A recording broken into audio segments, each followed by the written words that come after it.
ಲೋಕದಲ್ಲಿ ನೋಡಿದ್ರೆ ಎಲ್ಲಾ ಸ್ವಭಾವಗಳು ತಂದೆ ತಾಯಿ ನಮಗೆ ಕೊಡಬೇಕಾಗಿರುವ, ಅವರಿಂದ ನಮಗೆ ಎಕ್ಸ್ಪೆಕ್ಟೇಷನ್ಸ್ ಇರುವ ಎಲ್ಲ ಸ್ವಭಾವಗಳನ್ನು ದೇವರು ನಮಗೆ ಪೂರೈಸಿಕೊಟ್ಟಿದ್ದಾರೆ. ಹಲ್ಲೆಲೂಯಾ. ಒಂದೊಂದು ಸ್ಟ್ಯಾನ್ಸ ಹಾಡುವಾಗಲೂ ಅರ್ಥ ಮಾಡಿಕೊಂಡು ನಾವು ಹಾಡೋಣ.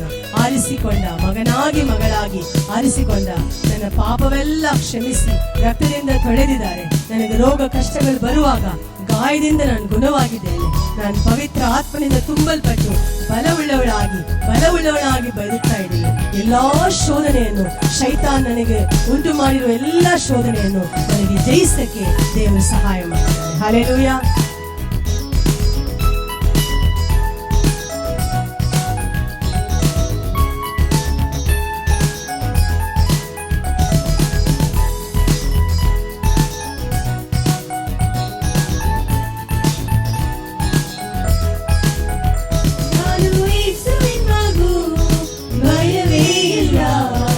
ಎಂದೆಂದು ಸಂತೋಷವೇ, ನಾನು ಯೇಸುವಿನ ಮಗು, ಭಯವೇ ಇಲ್ಲ. ಎಂದೆಂದು ಸಂತೋಷವೇ. ಆರಿಸಿಕೊಂಡ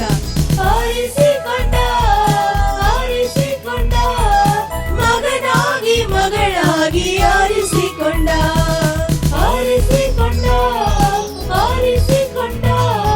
ಮಗನಾಗಿ ಮಗಳಾಗಿ ಆರಿಸಿಕೊಂಡ. ನಾನು ಯೇಸುವಿನ ಮಗು, ಭಯವೇ ಇಲ್ಲ. ಎಂದೆಂದು ಸಂತೋಷವೇ. ನಾನು ಯೇಸುವಿನ ಮಗು, ಭಯವೇ ಇಲ್ಲ. ಎಂದೆಂದು ಸಂತೋಷವೇ. ನನ್ನ ರಕ್ತವನ್ನು ಸುರಿಸಿ ನಮ್ಮ ಪಾಪವನ್ನು ಕ್ಷಮಿಸಿದ್ದಾರೆ.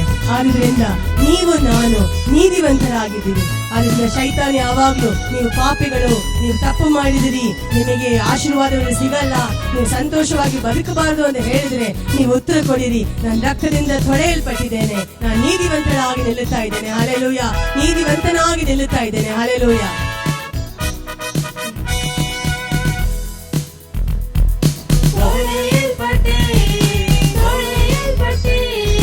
ಯೇಸುವಿನ ರಕ್ತದಿಂದ ತೊಳೆಯಲ್ಪಟ್ಟೆ.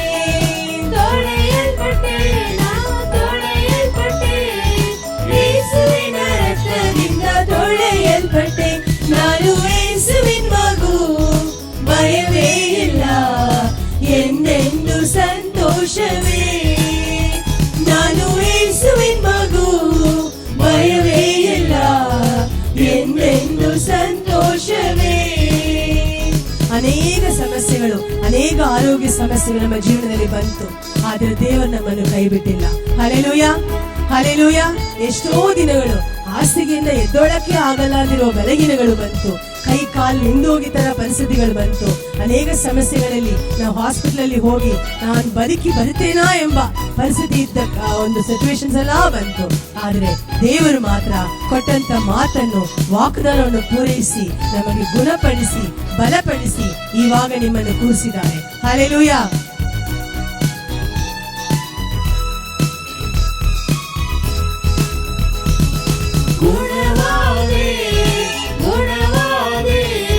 ಯೇಸುವಿನ ಗಾಯದಿಂದ ಗುಣವಾದೆ.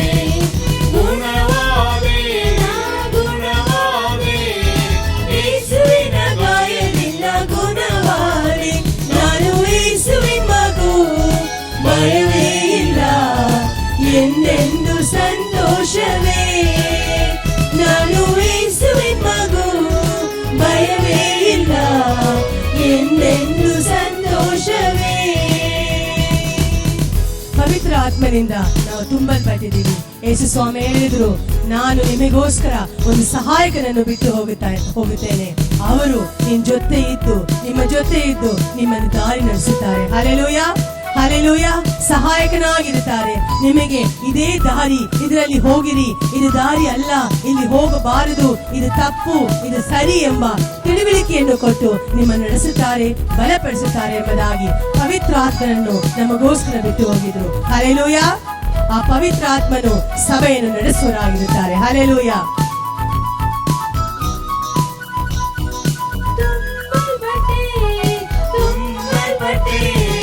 ಆತನ ಬಲದಿಂದ ತುಂಬಲ್ಪಟ್ಟೆ. ಹಲ್ಲೆಲೂಯಾ.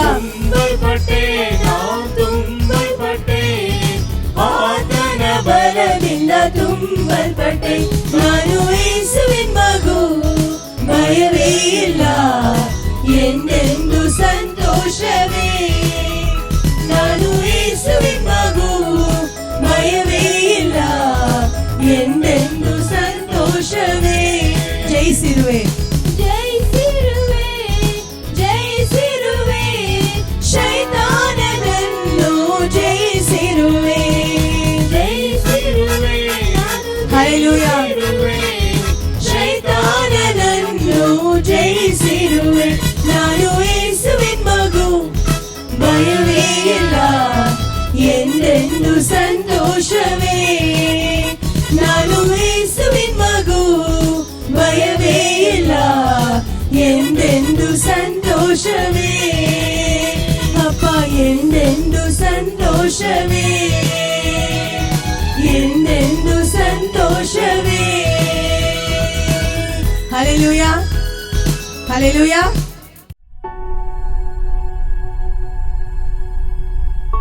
ವಾಕ್ಯದಲ್ಲಿ ನಾವು ನೋಡ್ತೇವೆ. ಮೊದಲನೇ ವಾಕ್ಯವನ್ನು ಯಾರಾದ್ರೂ ಒಬ್ಬರು ಜೋರಾಗಿ ಓದಿರಿ. ಆಹಾ, ಸಹೋದರರು ಒಂದಾಗಿರುವುದು ಎಷ್ಟೋ ಒಳ್ಳೆಯದು. ಸಹೋದರರು ಒಂದಾಗಿರುವುದು ಎಷ್ಟೋ ಒಳ್ಳೆಯದು. ಈ ಒಂದು ವಿಷಯವನ್ನು ನೀವು ನಿಮ್ಮ ಮನೆ ಕಾರ್ಯಗಳಲ್ಲಿ ನೀವು ತಗೊಂಡು ಹೋಗಿ ಒಂದು 2 minutes ಇಮ್ಯಾಜಿನ್ ಮಾಡಿದರೆ, ಸಹೋದರರು ಒಟ್ಟಿಗೆ ಇರುವುದು ಎಷ್ಟೋ ರಮ್ಯವಾಗಿದೆ, ಚೆನ್ನಾಗಿದೆ ಅಂತೆಲ್ಲ ಚೆನ್ನಾಗಿ, ಆದರೆ ನಡೆಯುವುದು ಅಂತಿಲ್ಲ. ಒಂದೊಂದು ಮನೆಯಲ್ಲಿ ನೋಡಿದ್ರೆ ನಾವು ಒಂದು ಗ್ಯಾದರಿಂಗ್ ಅಂತ ಮಾಡ್ತೀವಿ, ಗೆಟ್ ಟುಗೆದರ್ ಅಂತೆಲ್ಲ ಮಾಡಿ ಅಡುಗೆ ಮಾಡಿ ಎಲ್ಲರನ್ನೂ ಕರೀತೀವಿ. ಆದರೆ ಒಂದು ಜಗಳ ಇಲ್ಲದೆ ಆ ಗೆಟ್ ಟುಗೆದರ್ ಮುಗಿಯೋದಿಲ್ಲ. ಹಲ್ಲೆಲೂಯಾ. ಎಷ್ಟು ಶ್ರಮ ಪಟ್ಟು ನಾವು ಅದಕ್ಕೆ ಬಡೆ, ಕೇಸರಿ ಬಾತು, ಬಿರಿಯಾನಿ ಎಲ್ಲ ಮಾಡಿದ್ರು ಅದ್ರ ಜೊತೆ ಒಂದು ಮೊಸರು ಬಜ್ಜಿ ಥರ ಒಂದು ಜಗಳ ವಾಕ್ವಾದನೂ ಬಂದ್ಬಿಡುತ್ತೆ. ಸೊ ಹಂಗಾಗಿ ಆ ಒಂದು ಸಹೋದರ ಯಾಕೆ ಅದನ್ನು ಆ ವಾಕ್ಯಕ್ಕೆ ಅಷ್ಟೊಂದು ಮೀನಿಂಗ್ ಅನ್ನು ಇನ್ನೊಂದ್ಸತಿ ಓದಮ್ಮ ಅದನ್ನು.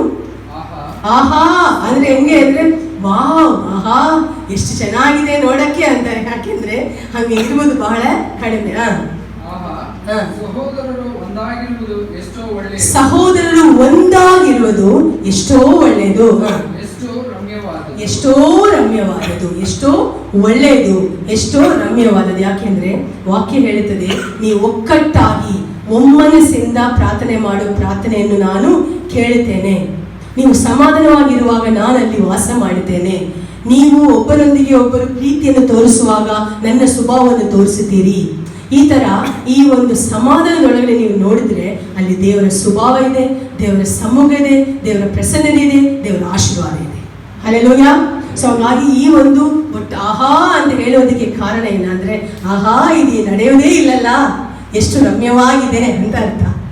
ಚಿಕ್ಕ ವಯಸ್ಸಲ್ಲಿ ನಾವಿರುವಾಗ ನಮ್ಮ ಅಮ್ಮ ಹೇಳ್ತಿದ್ರು, ಯಾವಾಗಲೂ ಇಬ್ಬರು ನೀವು ಕೂಡಿ ಕೂಡಿ ಕೂಡಿ ಅಂದ್ರೆ ಏನು, ಒಂದು ಗ್ರೂಪ್ ಆಗಿ. ಅದಕ್ಕೆ ನಾವು ನಮ್ಮ 3 ಜನರಿಗೊಂದು ಗ್ರೂಪ್ ಇದೆ, ಕೂಡಿ ಕೂಡಿ ಅಂತ ಗ್ರೂಪ್ ವಾಟ್ಸಪ್ಪಲ್ಲಿ.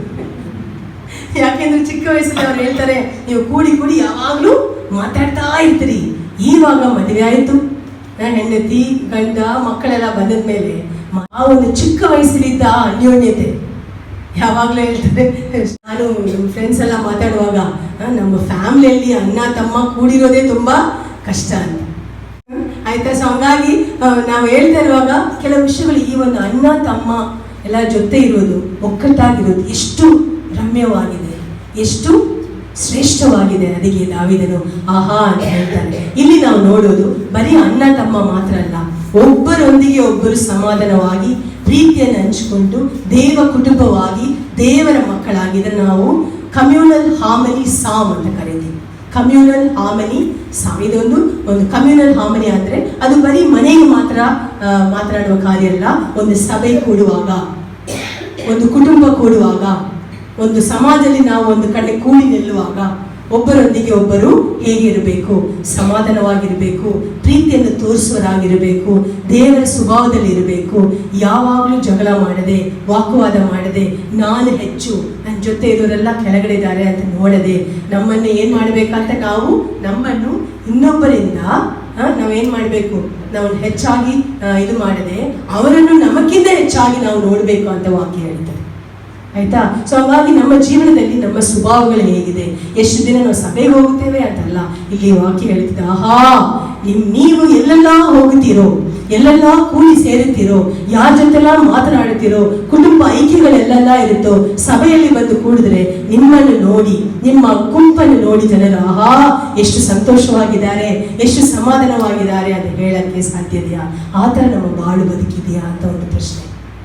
ಸೊ ಹಾಗಾಗಿ ಇಲ್ಲಿ ದಾವಿದನು ಹೇಳ್ತಾನೆ, ದಾವಿದು ಅವನು ಊಟ ಮಾಡುವಾಗಲ್ಲ, ಅವನೆಲ್ಲ ಅವನ ಹೆಂಡತಿಗಳು ಮಕ್ಕಳೆಲ್ಲರೂ ಕೂತ್ಕೊಂಡು ಊಟ ಮಾಡ್ತಿದ್ರು ಅಂತೆ ಅರಮನೆಯಲ್ಲಿ. ಆಮೇಲೆ ಸುಮಾರು ಸಮಸ್ಯೆಗಳು ಬಂತು, ಅರಮನೆಯಿಂದ ಹೊರಗಡೆ ಹೋದ. ಅಡವಿಯಲ್ಲಿ ಇರುವಾಗಲೂ ಕೂಡ ಅಲ್ಲೂ ಕೂಡ ಅವನು ಊಟ ಮಾಡುವಾಗ ಒಬ್ಬನೇ ಊಟ ಮಾಡಲಿಲ್ಲ, ಯಾವಾಗ ಊಟ ಮಾಡುವಾಗಲೂ ಸೇರಿ ಗ್ರೂಪ್ ಆಗಿ ಊಟ ಮಾಡ್ತೇನೆ. ನಾನು ಮಕ್ಕಳು ಇಲ್ಲಿ ಕೂಡ ಕುಟುಂಬಕ್ಕೆ ಹೇಳ್ತೀನಿ, ನೀವು ಊಟ ಮಾಡುವ ಆ ಟೇಬಲಲ್ಲಿ join with your family, don't sit alone and eat. ಒಂದು ಪ್ಲೇಟ್ ಇಟ್ಕೊಳ್ಳೋದು, ಮೊಬೈಲ್ ಇಟ್ಕೊಳ್ಳೋದು, ಲ್ಯಾಪ್ಟಾಪ್ ಇಟ್ಕೊಳ್ಳೋದು, ಟಿವಿ ನೋಡ್ಕೊಂಡು ಊಟ ಮಾಡೋದು ತಪ್ಪು. ನೀವು ಊಟ ಮಾಡುವಾಗ ನೀವು ಎಲ್ಲರೂ ಸೇರಿ ಊಟ ಮಾಡಿರಿ. ಒಬ್ಬರು ಅಶ್ರಯ ಆದರೆ ನೀವು ಅವರಿಗೆ ಸರ್ವ್ ಮಾಡಿರಿ, ಪ್ರೀತಿಯನ್ನು ತೋರಿಸಿರಿ. ನೀರು ಬೇಕಾದ್ರೆ ನೀವು ನೀರು ಕೊಡಿರಿ. ಆ ಒಂದು ಗ್ಯಾದರಿಂಗ್, ಆ ಒಂದು ಒಕ್ಕಟ್ಟು ಎಲ್ಲಿ ಬರುತ್ತೆ? ಫಸ್ಟು ಒಕ್ಕಟ್ಟು ಕುಟುಂಬ ಪ್ರಾರ್ಥನೆಯಲ್ಲಿ ಬರುತ್ತೆ. ಅದಾದಮೇಲೆ ಕುಟುಂಬವಾಗಿ ನಾವು ಸ್ಪೆಂಡ್ ಮಾಡುವ ಸಮಯದಲ್ಲಿ ಬರುತ್ತೆ. ಸಮಯನೇ ಸ್ಪೆಂಡ್ ಮಾಡ್ತಾ ಇಲ್ಲ ಅಂದರೆ ಬರುವುದಿಲ್ಲ. ಹಾಗಾಗಿ ನಮ್ಮನ್ನು ನೋಡಿ, ನಮ್ಮ ಕುಟುಂಬವನ್ನು ನೋಡಿ ಜನರು ಆಹಾ ಎಷ್ಟು ಸಂತೋಷವಾಗಿದ್ದಾರೆ, ದೇವರ ಮಕ್ಕಳು ಎಷ್ಟು ಹ್ಯಾಪಿ ಆಗಿದ್ದಾರೆ ಕ್ರೈಸ್ತಿಯರು ಅಂತ ಹೇಳಿ ನಮ್ಮನ್ನು ನೋಡಿ ಹೊಟ್ಟೆ ಕಿಚ್ಚು ಪಡಬೇಕು. ಆ ಥರ ನಮ್ಮ ಜೀವನ, ನಮ್ಮ ಕುಟುಂಬ ಸಂತೋಷವಾಗಿರಬೇಕು. ಹಲ್ಲೆಲೂಯಾ. ನೆಕ್ಸ್ಟ್ ವಾಕ್ಯವನ್ನು ಅದು ಆರೋನನ ತಲೆಯ ಮೇಲೆ ಹಾಕಲ್ಪಟ್ಟು ಅವನ ಗಡ್ಡದ ಮೇಲೆಯೂ ಈಗ ಅವನ ಅಂಗಿಗಳ ಕೊರಳಪಟ್ಟಿಯವರೆಗೂ ಬರುವ ಶ್ರೇಷ್ಠ ತೈಲದಂತೆಯೂ. ಅದು ಹೆಂಗಿದೆ ಅಂತೆ? ಅದು ಆರೋನ ತಲೆ ಮೇಲೆ ಹಾಕಲ್ಪಟ್ಟ ಏನ್ ತೈಲ? ಅದು ಶ್ರೇಷ್ಠವಾದ ತೈಲ. ಅದು ಏನಾಗುತ್ತೆ? ಹಂಗೆ ಹರಿದು ಎಲ್ಲಿ ಬರುತ್ತೆ? ಅವನ ಗಡ್ಡೆ ಹತ್ರ ಬರುತ್ತೆ.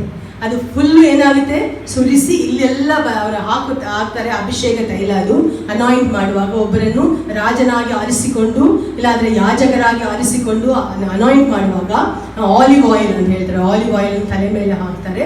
ಅದು ತಲೆಯಿಂದ ಸುರಿದು ಗಡ್ಡೆಗೆಲ್ಲ ಬಂದು ಎಲ್ಲ ಕಡೆನೂ ಬೆಳುತ್ತೆ. ಅದು ಆ ಥರ ಸಹೋದರರು ಒಬ್ಬರೊಂದಿಗೆ ಒಬ್ಬರು ಇರುವುದು, ಒಬ್ಬರೊಂದಿಗೆ ಒಬ್ಬರು ಮಾತನಾಡುವುದು, ಒಬ್ಬರಿಗೆ ಒಬ್ಬರು ತೋರಿಸುವ ಪ್ರೀತಿ, ಒಬ್ಬರಿಗೆ ಒಬ್ಬರು ತೋರಿಸುವ ದಯೆ, ಕರುಣೆ, ಸಹಾಯ ಎಲ್ಲವೂ ತಲೆಯಿಂದ ಹಂಗೆ ಸುರಿಯುವ. ಎಂದೇ ಥರ ಅದು ಸುರಿಯುತ್ತಾ ಗಡ್ಡೆ ಥರ ಬರುವ ಥರ ಅವ್ರ ಜೀವನದಲ್ಲಿ ಒಂದೇ ದಿನ ಮಾತ್ರ ಪ್ರೀತಿ ತೋರಿಸೋರಾಗಿಲ್ಲದೆ ಆ ಒಂದು ಪ್ರೀತಿ ಜೀವಮಾನವೆಲ್ಲ ಅವ್ರ ಲೈಫಲ್ಲಿ ಒಬ್ಬರೊಂದಿಗೆ ಒಬ್ಬರು ಹಂಗೆ ಸುರಿತಾ ಇರಬೇಕು ಅಂತ ದೇವರು ಬಯಸುತ್ತಾರೆ. ಹಲ್ಲೆಲೂಯಾ. ಏನೋ ಒಂದು ದಿನ ನಾವು ಪ್ರೇಯರ್ ಮಾಡಿದ್ವಿ, ಆ ದಿನ ಪ್ರೀತಿ ಮಾಡಿದ್ವಿ, ನೆಕ್ಸ್ಟ್ ದಿನ ನನಗೆ ಮೂಡ್ ಸ್ವಿಂಗ್, ನಾನು ಸಡನ್ಲಿ ಚಂದ್ರಲೇಖವಾಗಿರ್ತೀನಿ, ಆಮೇಲೆ ಚಂದ್ರಮುಖಿ ಆಗ್ತೀನಿ ಅಂತ ಆಗಬಾರದು. ಹಾಗಲ್ಲ ನಮ್ಮ ಜೀವನ. ಪ್ರತಿನಿತ್ಯ ನೀವು ದೇವರನ್ನು ತೋರಿಸೋರಾಗಿ ಬದುಕಬೇಕು ಅಂತ ಬಯಸುತ್ತಾರೆ. ವಾಕ್ಯದಲ್ಲಿ ಹೇಳಿದೆ, ಹೆಣ್ಮಕ್ಕಳು ಹೆಂಗಸರು ಏನು ಮಾಡ್ತಾರೆ? ಮನೆಯನ್ನು ಕಟ್ಟೋರಾಗಿದ್ದಾರೆ. ಅದೇ ಪ್ರಕಾರ ಅವರು ಮನೆಯನ್ನು ಹಾಳು ಮಾಡೋಕ್ಕೂ ಸಾಧ್ಯ ಅಂತ. ಯಾಕೆ ಆ ಒಂದು ವಾಕ್ಯ ಹೇಳಿದೆ ಅಂದರೆ, ನಮ್ಮ ಸ್ವಭಾವ ಒಂದೊಂದು ದಿನ ಬದಲಾಗುತ್ತಾ ಇರಬಾರದು. ಆ ಒಂದು ಹಾಕುವ ಪ್ರೀತಿ, ತಲೆ ಮೇಲೆ ಹಾಕುವ ಆ ಒಂದು ಎಣ್ಣೆ ಸುರಿತಾ ಗಡ್ಡೆ ಥರ ಬರುವ ಥರ ಒಂದು ದಿನ ದೇವರು ನಮಗೆ ಸುರಿಸಿರುವ ಪ್ರೀತಿ, ದೇವರು ನಮಗೆ ಕೊಟ್ಟಂತ ಆ ಪ್ರೀತಿ ನಮ್ಮಿಂದ ಇದರವರೆಗೂ ಏನಾಗಬೇಕು? ಅರಿಬೇಕು. ಅದು ಹೆಂಗಾಗಬೇಕು? ಸುರಿಸಬೇಕು ಅದು ನಮ್ಮಿಂದ. ಸೊ ಹಾಗಾಗಿ ದೇವರು ಏನು ಬಯಸ್ತಾರೆ? ಅದು ಒಂದಿನದ ಒಂದು ತೋರಿಸುವಿಕೆ ಆಗಿಲ್ಲದೆ ಯಾವಾಗಲೂ ಇರಬೇಕು. ಫಸ್ಟ್ ನಾವು ಅಂಡರ್ಸ್ಟ್ಯಾಂಡ್ ಮಾಡಬೇಕಾಗಿರೋದು, ದೇವರು ನಮಗೆ ಸುರಿಸಿರುವ ಪ್ರೀತಿಯನ್ನು ನಾವು ಎಲ್ಲರಿಗೂ ಸುರಿಸೋರಾಗಿರಬೇಕು ಅಂತ. ಮೂರನೇ ವಾಕ್ಯ ನೋಡಿ.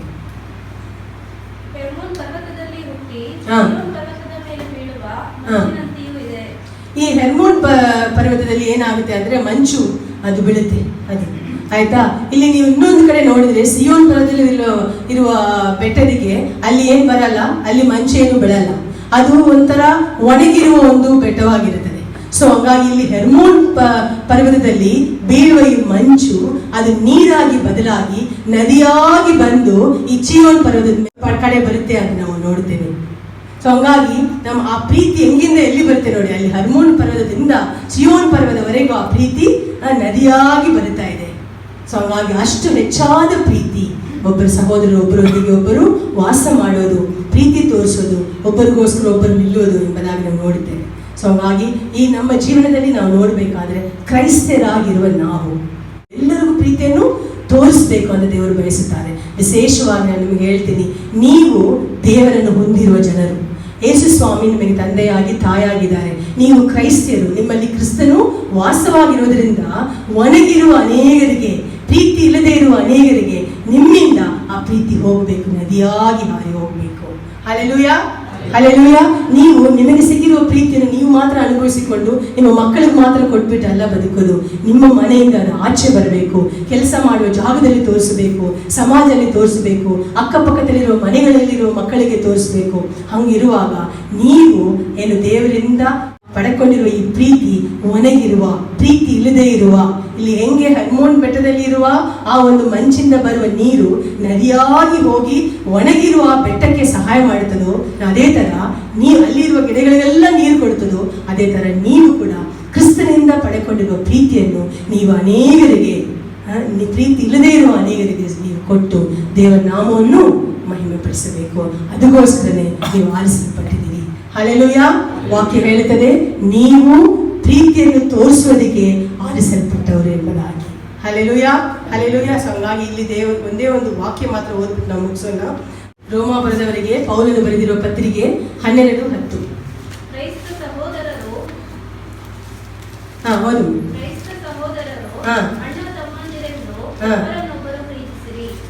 ಮಾನ ಮರ್ಯಾದೆಯನ್ನು ತೋರಿಸುವುದರಲ್ಲಿ ಒಬ್ಬರಿಗಿಂತ ಒಬ್ಬರು ಮುಂದಾಗಿರಿ.